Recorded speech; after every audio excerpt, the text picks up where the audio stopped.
Dear friends, welcome to Tech Nursery. In this video, I am going to explain an error which I got when I was working with the React.js project.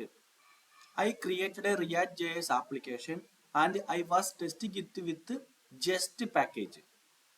When I run npm test, I got this error. Cannot use import statement outside a module. I am using jest package for testing React.js application.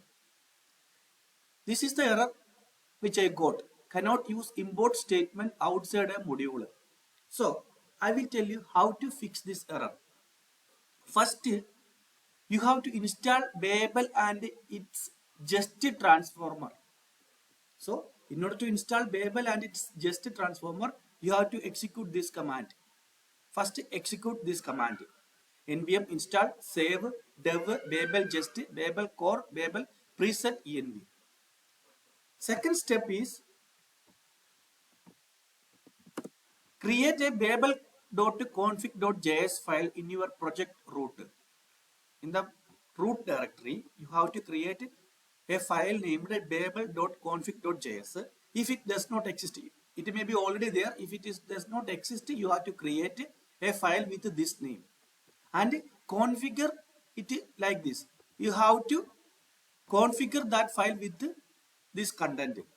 This babel.config.js file should contain this line of codes.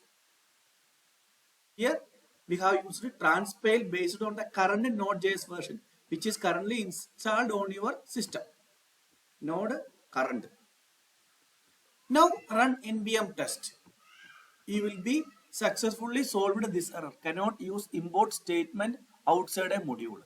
So follow this step 1 and step 2 and run the command for test your React.js application using jest. The command is npm test. Then your error will be solved. Thank you.